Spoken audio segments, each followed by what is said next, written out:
Meu filho vendeu às escondidas o relógio de luxo do meu falecido marido para bancar a viagem dele para a Espanha.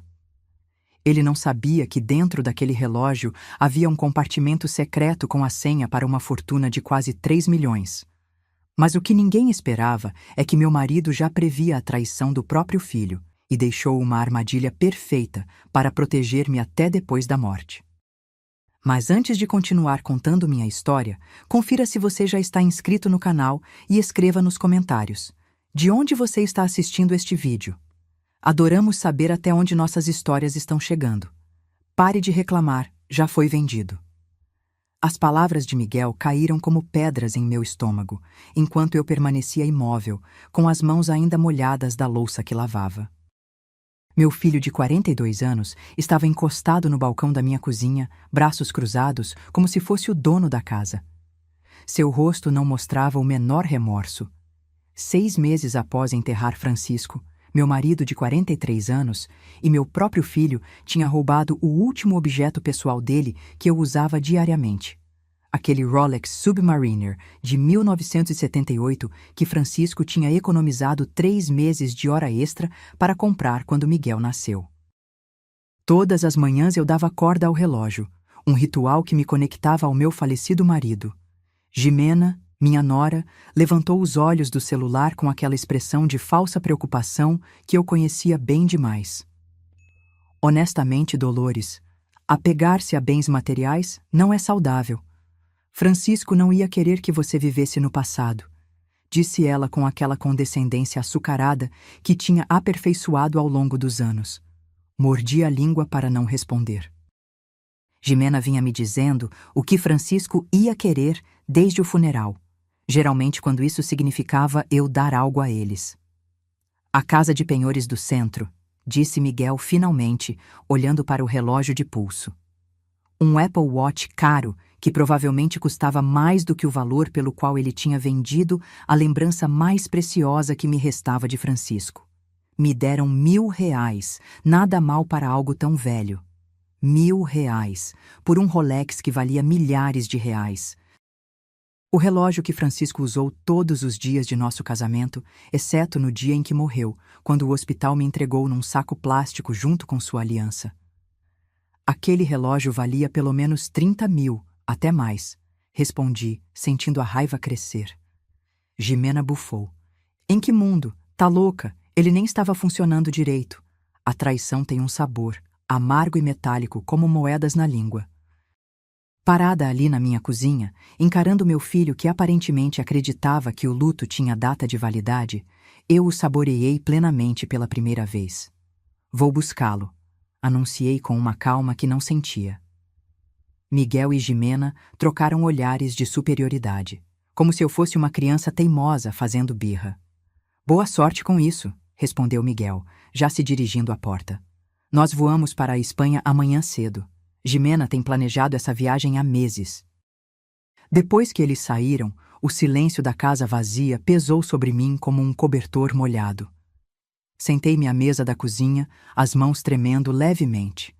Aqui está o que Miguel e Jimena não sabiam sobre a patética velha que eu aparentava ser. Passei 40 anos como gerente de banco. Eu conhecia a diferença entre desistir e planejamento estratégico. No dia seguinte, entrei na casa de penhores. O lugar era exatamente como eu imaginava. Apertado, empoeirado, com iluminação fluorescente que fazia tudo parecer doentio. Um homem com os braços cobertos de tatuagens estava atrás do balcão. Você veio pelo Rolex? Ele perguntou antes mesmo que eu abrisse a boca. Como você soube?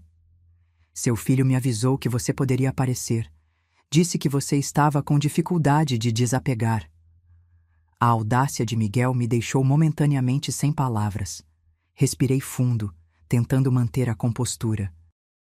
Eu vou comprá-lo de volta. O que precisar. O homem, cujo crachá dizia Diego, parecia desconfortável. Já foi vendido.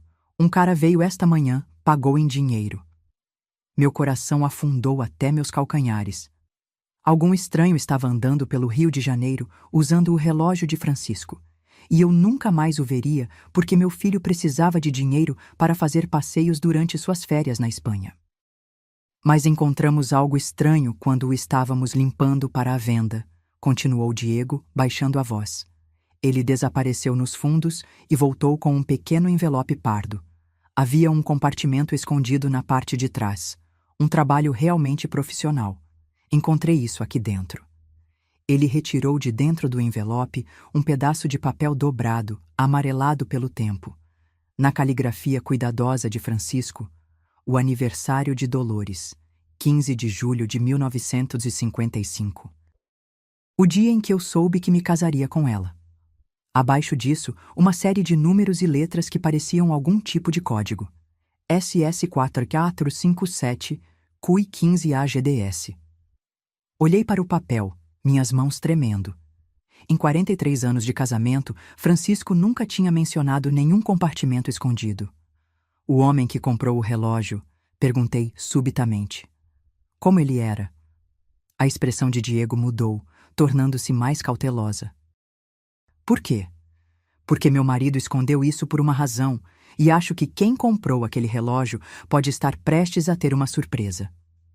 Após alguma hesitação, Diego revelou que o comprador havia perguntado especificamente sobre relógios recém-chegados, afirmando ser um colecionador de Rolexes vintage. Ele demonstrou particular interesse quando soube que algo havia sido encontrado dentro do relógio. Alguém estava procurando especificamente pelo relógio de Francisco. Mas por quê? E como sabiam sobre o compartimento escondido? Naquela noite, sentei na escrivaninha de Francisco em nosso quarto, cercada por 43 anos de registros financeiros. O código do relógio me encarava, SS4457 CUI15AGDS. Eu tinha vasculhado cada conta que possuíamos, cada investimento, cada cofre. Nada combinava com aqueles números. Francisco tinha sido financeiramente conservador durante toda a nossa vida juntos. Conta poupança, conta corrente, um fundo de aposentadoria modesto. Nada extravagante, nada escondido. Ou era o que eu pensava. Meu telefone tocou, interrompendo minha busca. Era Miguel. Mãe, fui informado que você fez uma cena na casa de penhores. Sua voz soava irritada. Fui tentar recuperar o relógio do seu pai. Infelizmente, outra pessoa já o comprou. Viu? Problema resolvido. Hora de seguir em frente. A casualidade em sua voz fez meu peito apertar de raiva. Este era o filho de Francisco, o bebê para quem ele havia trabalhado em turnos duplos, a criança que ele ensinou a jogar futebol e a trocar pneus. Quando Miguel tinha se tornado tão frio? Miguel, havia algo escondido dentro do relógio. Seu pai me deixou uma mensagem. O silêncio do outro lado da linha foi revelador. Que tipo de mensagem? Sua voz mudou, tornou-se mais alerta. Era a primeira vez que Miguel demonstrava interesse por algo relacionado ao pai desde o funeral. Algo em seu tom me fez hesitar. Apenas alguns números, respondi vagamente. Provavelmente nada importante. Talvez eu devesse passar aí, te ajudar a descobrir o que é. Sua súbita oferta de ajuda despertou minha suspeita. Ontem ele me dizia para parar de viver no passado, hoje queria ajudar com as coisas de Francisco. Depois de desligar, voltei a examinar o código com renovada determinação. Em vez de procurar por contas que combinassem com os números, comecei a procurar por padrões. Francisco tinha sido contador. Ele pensava em sistemas, em progressões lógicas. SS poderia ser seguro social. CUI poderia significar Central de Unidade de Investimentos ou algo semelhante. 15AG me fez parar. 15 de agosto, nosso aniversário de casamento. IDS eram minhas iniciais. Dolores Silva. Após horas de pesquisa online, finalmente encontrei algo. Secure Solutions Investment Management, com sede nas Ilhas Cayman. O site era discreto, atendendo indivíduos de alto patrimônio líquido em busca de privacidade. Com os dedos trêmulos, digitei SS4457 CUI15AGDS no campo de número de cliente.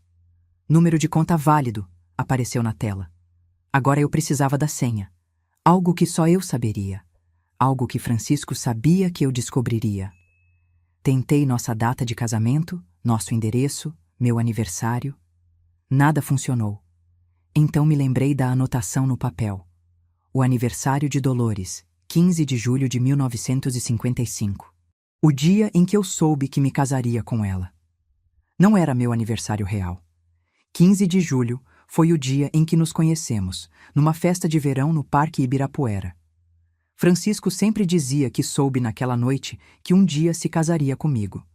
Digitei 071555 e prendi a respiração.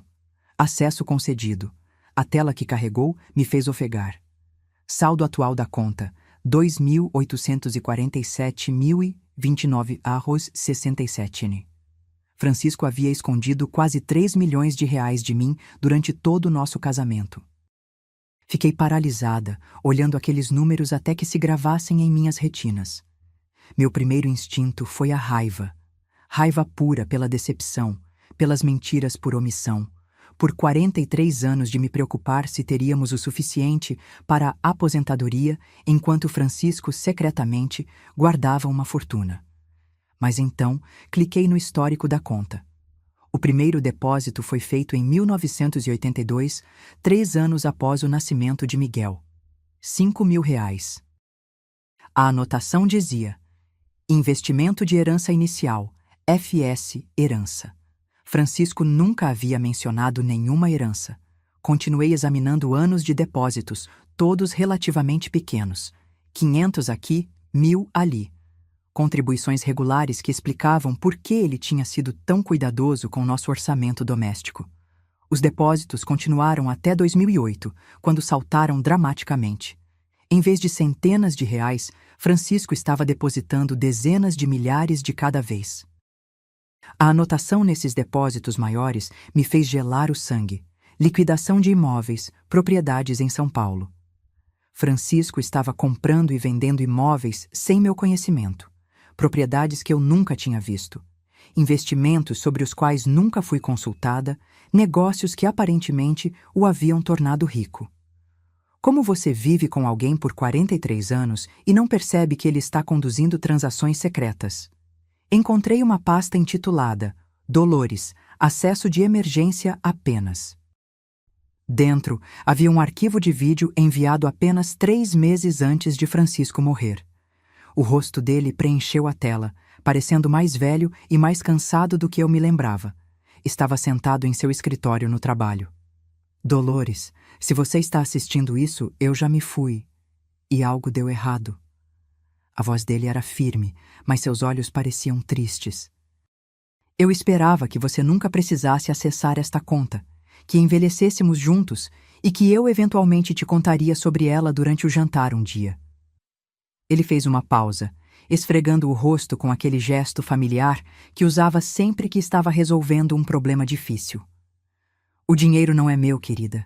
Era do meu pai, escondido antes que ele morresse em 1981. Ele me fez prometer mantê-lo em segredo, protegê-lo, usá-lo apenas se nossa família estivesse em perigo real. Francisco continuou explicando os detalhes da conta, a estratégia de investimento, as proteções legais que havia estabelecido, mas eu fiquei presa em uma frase. Eu esperava que você nunca precisasse acessar esta conta. Francisco tinha morrido de um ataque cardíaco no trabalho, súbito, inesperado, sem sinais de alerta. Como ele poderia ter sabido que eu precisaria desse dinheiro, a menos que a catástrofe contra a qual ele estava se protegendo não fosse aleatória? A menos que Francisco tivesse sabido algo sobre nossa família que eu estava apenas começando a entender. Na manhã seguinte, liguei para a biblioteca onde trabalhava e disse que estava doente. Pela primeira vez em 6 meses, eu tinha algo mais importante para fazer do que organizar livros e pedir silêncio a adolescentes.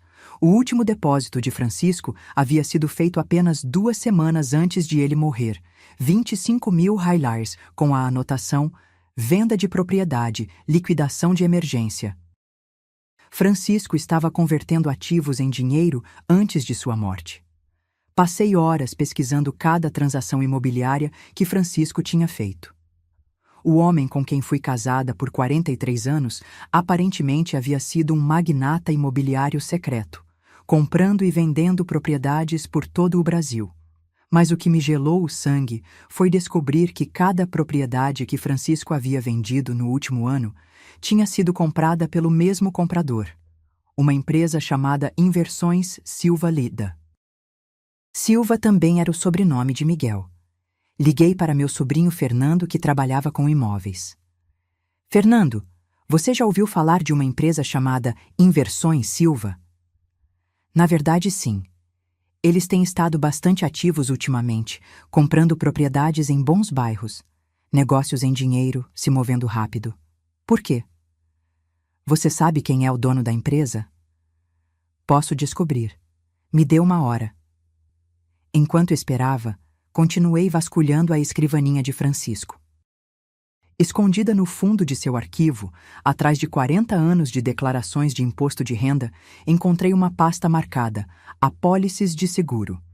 Mas em vez de documentos de seguro, a pasta continha contratos, escrituras de propriedade e correspondência relacionada aos investimentos de Francisco. No fundo da pilha estava uma carta que fez minhas mãos tremerem. Era de um detetive particular, datada de 6 meses antes da morte de Francisco. Senhor Silva, de acordo com seu pedido, completei a investigação sobre as atividades financeiras de seu filho, Miguel Silva. Minhas descobertas são preocupantes. Seu filho acumulou aproximadamente 180 mil reais em dívidas de jogo em vários sites de apostas offshore. Ele também contraiu múltiplos empréstimos de alta taxa de juros contra seu negócio usando informações fraudulentas sobre sua renda e ativos. De maior preocupação são as investigações que o Sr. Silva tem feito sobre sua propriedade. Ele contatou 3 advogados diferentes, perguntando sobre leis de herança e o processo para contestar testamentos. Ele também fez perguntas sobre procedimentos de procuração e instalações de cuidados para idosos. Acredito que seu filho está planejando tê-lo declarado incompetente a fim de obter controle sobre seus ativos. A documentação que descobri sugere que ele tem pesquisado essa opção por vários meses. Recomendo tomar medidas imediatas para proteger seus ativos e garantir a segurança financeira de sua esposa. Meu telefone tocou. Era Fernando. Tia Dolores, você não vai acreditar nisso. A Inversões Silva é de propriedade de Miguel Silva, seu Miguel. Fechei os olhos, as peças finalmente se encaixando. Francisco não estava escondendo dinheiro de mim. Ele estava escondendo de Miguel. Toda venda de propriedade, todo depósito em dinheiro, toda liquidação de emergência havia sido Francisco movendo sistematicamente ativos para fora do alcance de Miguel. Francisco sabia que seu próprio filho estava planejando nos roubar. Mas Francisco morreu antes que pudesse me avisar, deixando apenas o compartimento escondido em seu relógio como uma pista para encontrar a verdade. Meu filho não tinha roubado o Rolex por dinheiro para férias. Ele tinha roubado porque estava procurando exatamente o que eu havia encontrado: acesso à fortuna escondida de Francisco. E agora que Miguel sabia que eu tinha encontrado algo no relógio, ele não pararia até descobrir o que era. Eu ainda estava absorvendo essa revelação quando ouvi a chave na porta da frente. Jimena tinha uma cópia desde o funeral, supostamente para me visitar quando Miguel estava trabalhando. Agora eu entendia que ela estava verificando os ativos de Francisco. Dolores, você está aqui? A voz dela ecoou pela casa, artificialmente doce. Miguel e eu passamos antes de ir para o aeroporto. Rapidamente escondi o relatório do detetive e minimizei a tela do computador. O que quer que Miguel e Jimena estivessem tramando, eu precisava entender as regras antes de revelar minhas cartas. Eles apareceram no quarto momentos depois. Miguel carregava uma pequena mala e Jimena usava o tipo de roupa que gritava: "Férias caras". Seus óculos de grife provavelmente custaram mais do que o aluguel mensal da maioria das pessoas. Só queríamos dizer tchau, disse Miguel, mas seus olhos estavam vasculhando a escrivaninha de Francisco, tomando nota dos papéis espalhados ao meu redor. No que você está trabalhando? Organizando as coisas do seu pai, respondi com cuidado. Há tanta coisa que eu nunca soube. Jimena se aproximou, seu olhar focado na tela do meu laptop. Encontrou algo interessante? A pergunta parecia casual, mas percebia a atenção aguda em sua voz. Essas não eram visitas de cortesia, eram missões de reconhecimento. Apenas velhos extratos bancários e registros fiscais. Seu pai era muito minucioso com sua papelada. Miguel relaxou visivelmente. O papai era obcecado com registros, provavelmente guardou cada recibo dos últimos 20 anos. Na verdade, eu disse, decidindo testar suas reações, encontrei algo estranho. Seu pai tinha algum tipo de conta de investimento que eu não conhecia.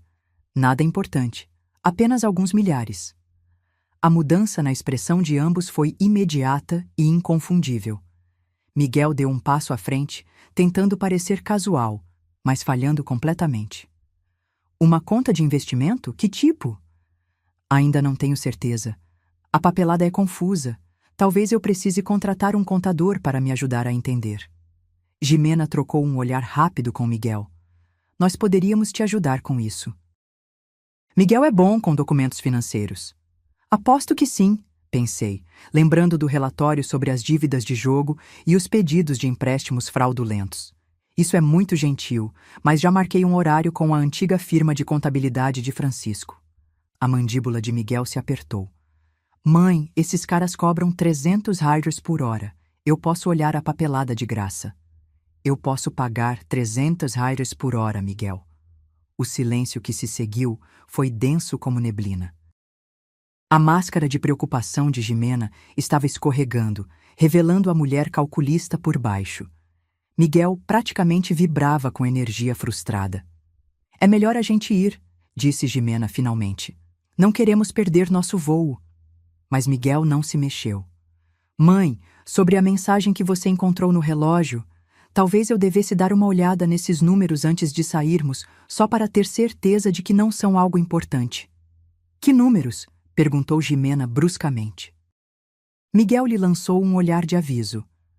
A mãe encontrou algum tipo de código no relógio. Provavelmente nada, mas nunca se sabe. Agora Jimena estava totalmente alerta, sua empolgação com as férias substituída por um foco intenso. Que tipo de código? Levantei-me lentamente, usando minha altura total para encarar minha nora. O tipo que não é da sua conta. O rosto dela ficou vermelho. Com licença. Você me ouviu. Meu marido me deixou uma mensagem particular. Particular, sendo a palavra-chave. Mãe. Miguel se colocou entre nós, sua voz assumindo aquele tom condescendente que eu tinha aprendido a odiar. Somos família. Não há necessidade de segredos. Segredos? Quase ri da ironia. Como as dívidas de jogo secretas ou a empresa secreta que você tem usado para comprar propriedades com dinheiro que não tem? A cor escoou do rosto de Miguel. A boca de Jimena caiu aberta. Eu não sei do que você está falando, disse Miguel, mas sua voz estava trêmula.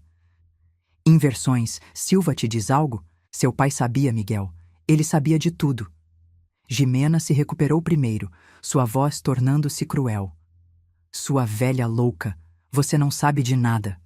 Eu sei que seu marido deve 180 mil reais para sites de apostas offshore.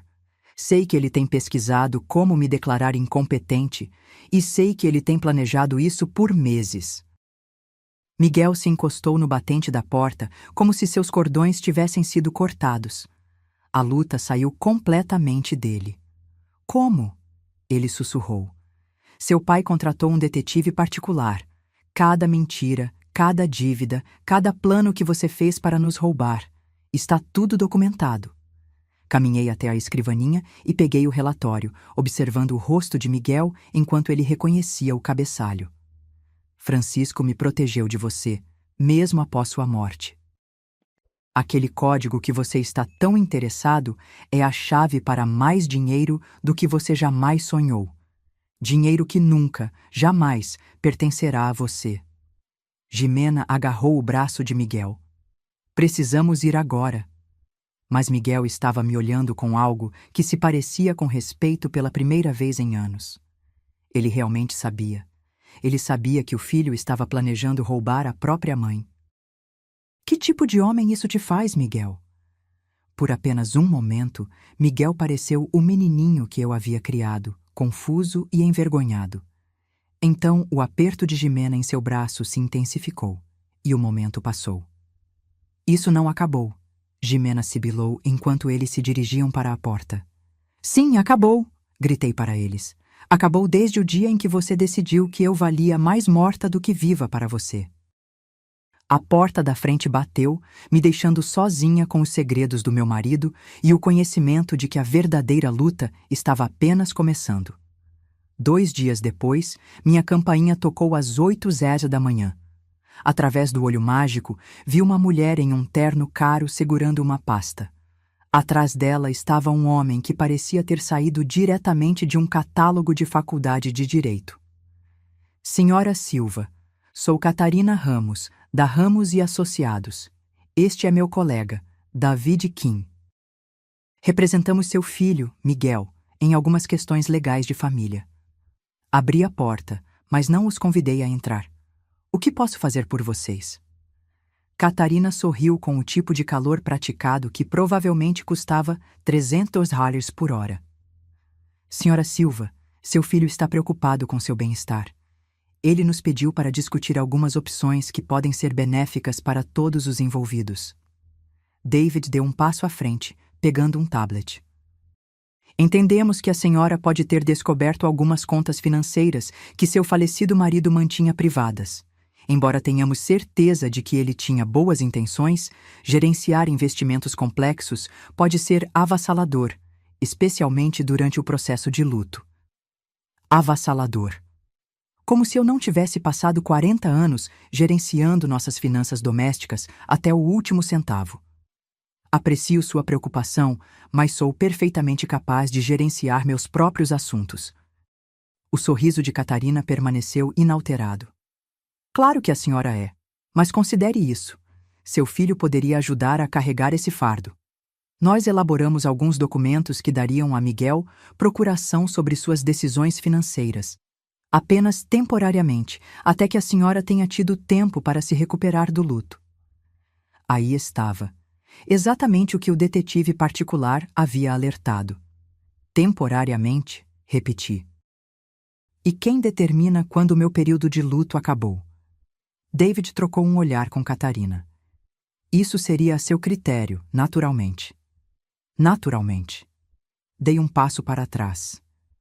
Acho que terminamos por aqui. Senhora Silva, a voz de Catarina se afiou levemente. Seu filho está preparado para entrar com uma petição na corte sobre sua competência mental. Ele está preocupado com algumas decisões financeiras erráticas que a senhora tem tomado. Que decisões erráticas? Acessar contas offshore, conduzir transações financeiras internacionais sem orientação profissional. Para um observador externo, pode parecer que a senhora não está pensando claramente. A ameaça era clara como cristal. Assinar a procuração voluntariamente, ou eles me teriam declarada incompetente à força. Sabe o que é interessante sobre ameaças? Perguntei, apoiando-me no batente da porta. Elas só funcionam se a pessoa que você está ameaçando não tiver advogados melhores do que você. A máscara profissional de Catarina escorregou um pouco. Perdão? Eu disse que você pode dizer ao meu filho que o plano dele não vai funcionar. Francisco me deixou mais do que apenas dinheiro. Ele me deixou proteção. Fechei a porta na cara deles e imediatamente liguei para o número que tinha encontrado nos arquivos escondidos de Francisco. Tomás Hernandes, o detetive particular, atendeu no segundo toque.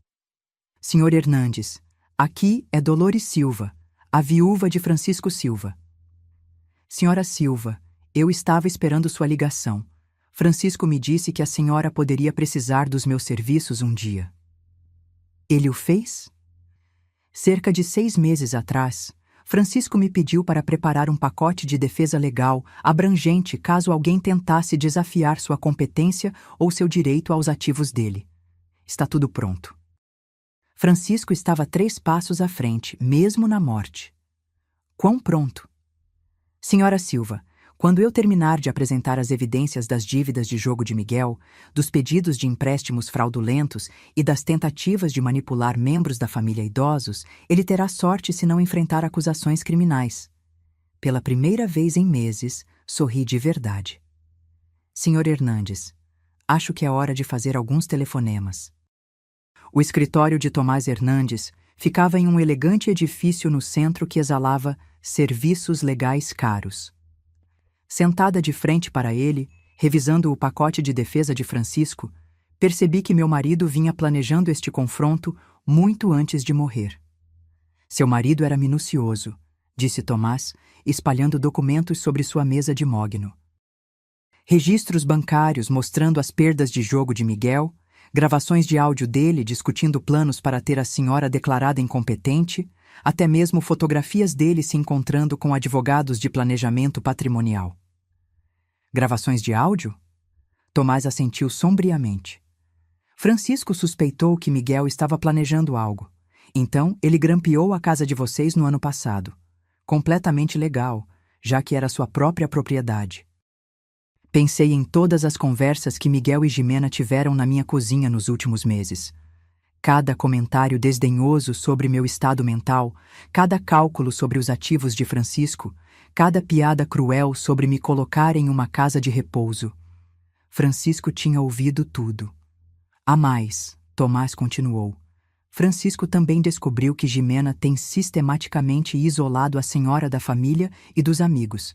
Ela tem dito às pessoas que a senhora está ficando senil, que precisa de supervisão. As peças se encaixaram. Por que minha cunhada tinha parado de ligar? Por que os vizinhos pareciam estranhos quando me viam?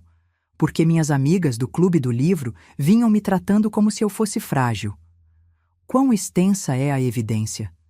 Extensa o suficiente para destruir qualquer desafio de competência e provavelmente colocar os dois na cadeia por abuso de idosos e tentativa de fraude.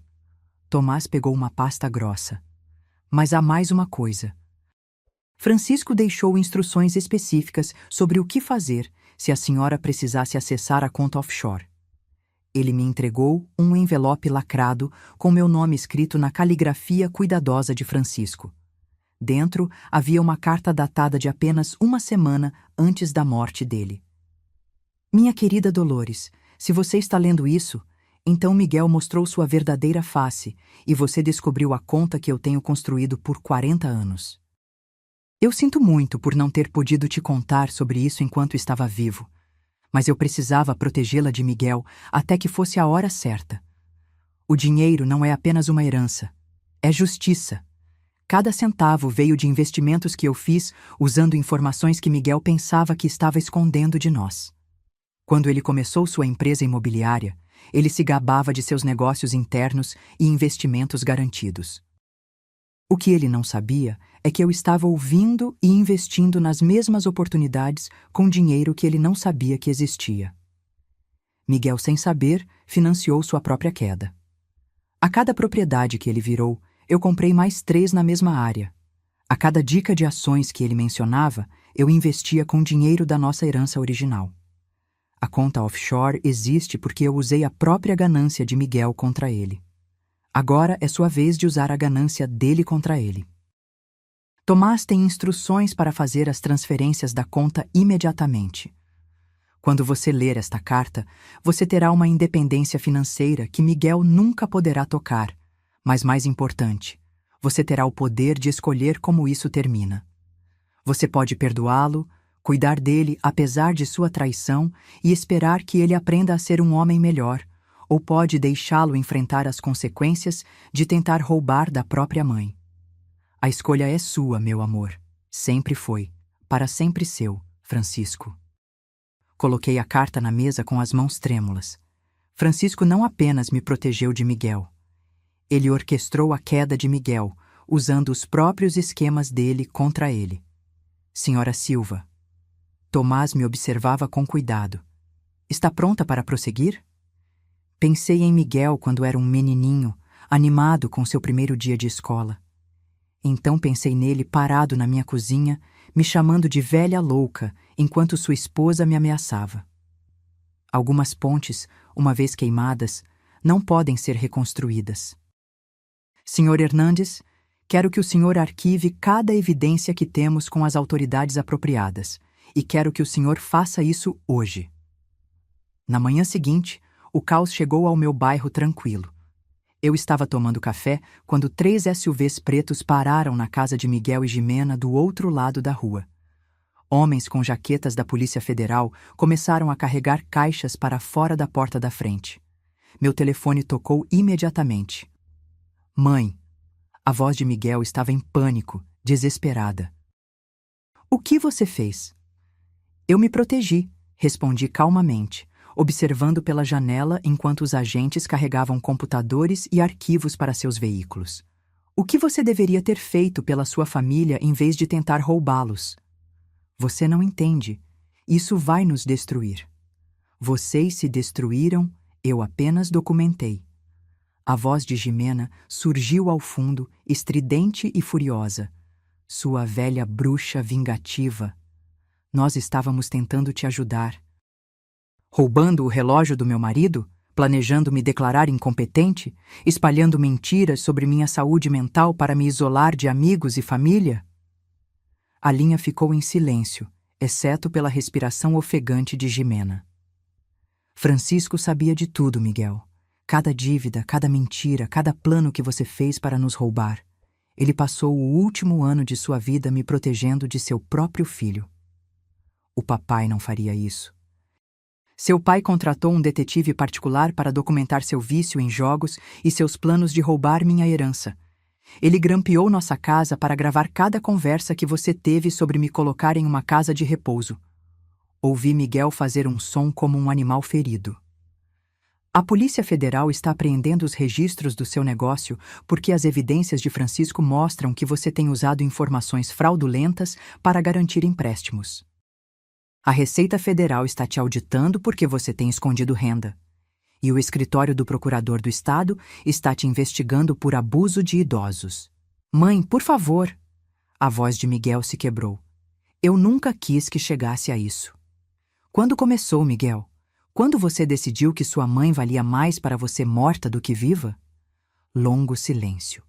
Quando Miguel falou novamente, sua voz era quase um sussurro. Quando percebi que o papai estava escondendo dinheiro de nós. Vi alguma papelada no escritório dele no Natal passado, referências a contas que eu nunca tinha ouvido falar. Pensei que se vocês dois morressem, tudo viria para mim automaticamente. A honestidade era brutal, mas de alguma forma mais limpa do que os meses de mentiras e manipulação. Você estava errado. Francisco se certificou de que tudo estaria protegido de você. Quanto? Miguel perguntou. Quanto ele escondeu? O suficiente para garantir que eu nunca precise depender de uma família que me vê como um fardo. Desliguei e observei pela janela enquanto agentes da Polícia Federal escoltavam Miguel e Jimena para carros separados. Jimena gritava com os agentes, provavelmente exigindo advogados e ameaçando processar. Miguel parecia apenas devastado. 3 semanas depois, sentei no escritório de Tomás, revisando os documentos legais finais. Miguel e Jimena estavam enfrentando acusações federais de fraude. O negócio deles havia sido apreendido e seus ativos congelados aguardando investigação. Naquela manhã, um visitante inesperado havia chegado. Senhora Silva, tem alguém aqui para a senhora, a secretária de Tomás anunciou. Diz que se chama Ricardo Torres e que tem algo que pertence à senhora. O homem que entrou tinha cerca de 60 anos, bem vestido, com o tipo de comportamento cuidadoso que sugeria um histórico em aplicação da lei. Em suas mãos estava uma familiar caixa de veludo azul. Senhora Silva, eu sou quem comprou o relógio de seu marido da casa de penhores. Olhei para ele confusa. Como você soube me encontrar? Ricardo sorriu e colocou a caixa na mesa. Porque Francisco Silva me contratou há 20 anos para proteger este relógio se algo acontecesse com ele. Eu não entendo. Sou um delegado federal aposentado. Seu marido me contratou para monitorar certas situações. Quando o relógio apareceu na A Casa de Penhores do Centro, fui notificado imediatamente. Tomás fazia anotações furiosamente. O senhor estava vigiando Miguel Silva?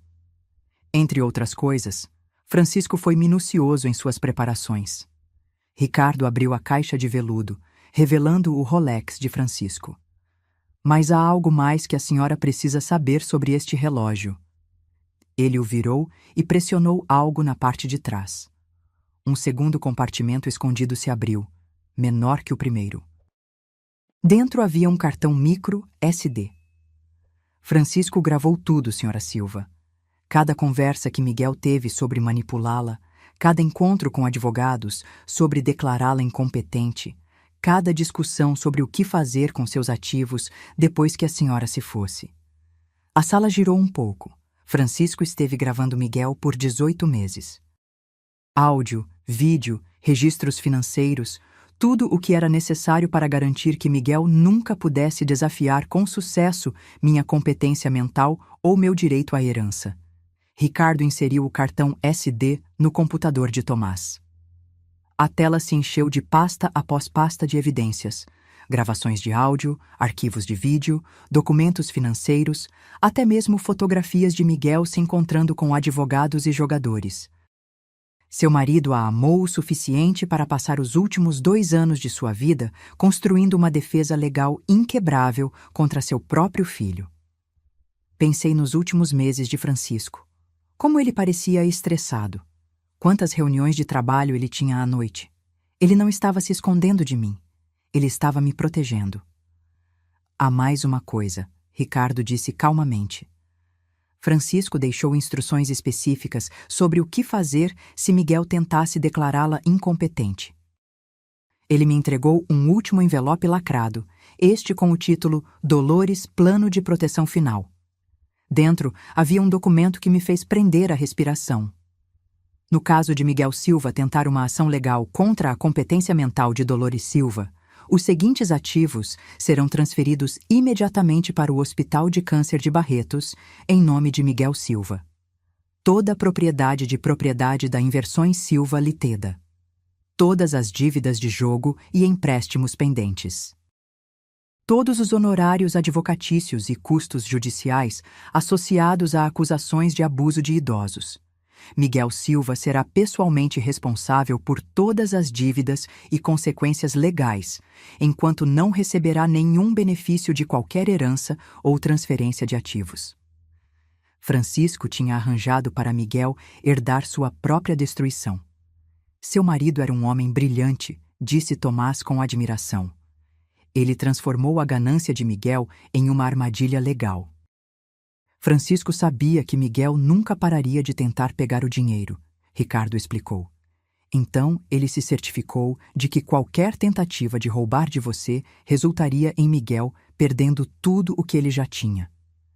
Peguei o relógio de Francisco, sentindo seu peso familiar em minhas mãos. Por 43 anos, eu tinha pensado que era casada com um contador simples que se preocupava com dinheiro e economizava cada centavo.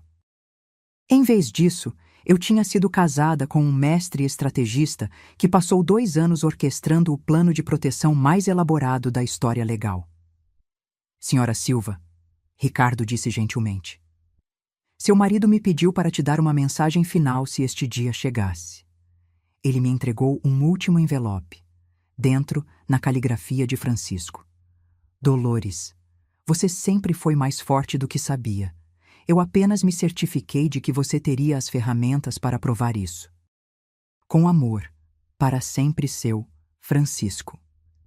6 meses depois, eu estava no lobby do Hospital de Câncer de Barretos, observando trabalhadores instalarem uma placa de bronze que dizia Ala Memorial Francisco Silva.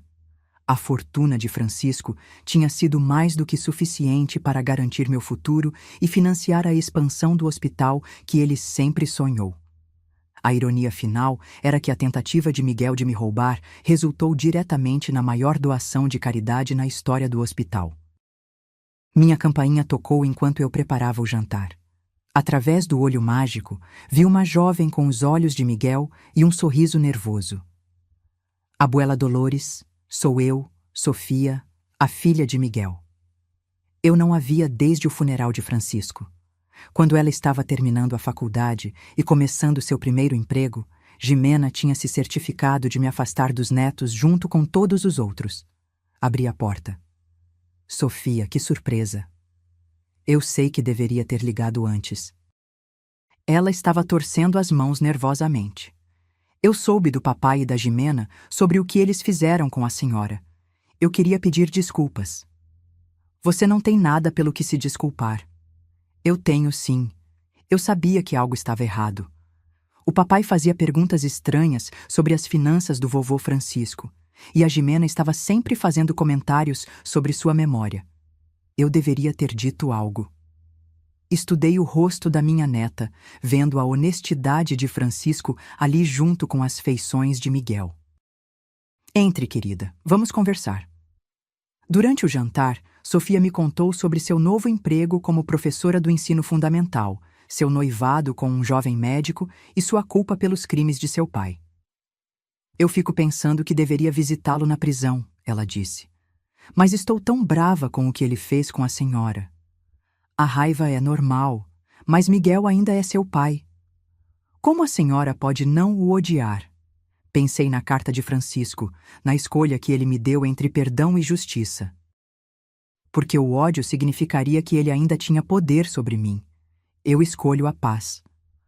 Os olhos de Sofia se encheram de lágrimas. Eu senti tanto a sua falta. A Jimena disse a todo mundo que a senhora estava ficando confusa, que não queria mais nos ver. Eu nunca parei de querer te ver e nunca vou parar. Enquanto Sofia me ajudava a tirar a louça, ela parou na foto de Francisco na lareira. Sempre me perguntei por que o vovô Francisco usava aquele relógio todos os dias. Ele devia amar muito.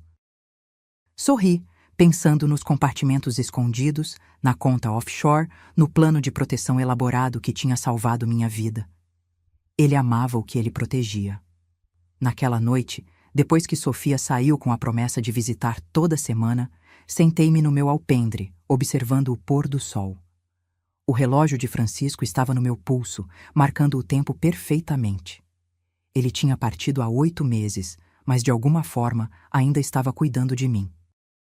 As maiores histórias de amor não são sobre paixão ou romance, são sobre proteção, sobre alguém te amar o suficiente para lutar batalhas que você nem sabe que está enfrentando.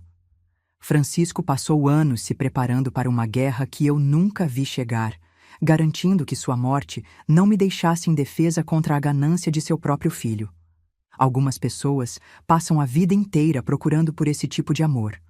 Eu tive a sorte de usá-lo no meu pulso por 43 anos. E você? O que teria feito no meu lugar?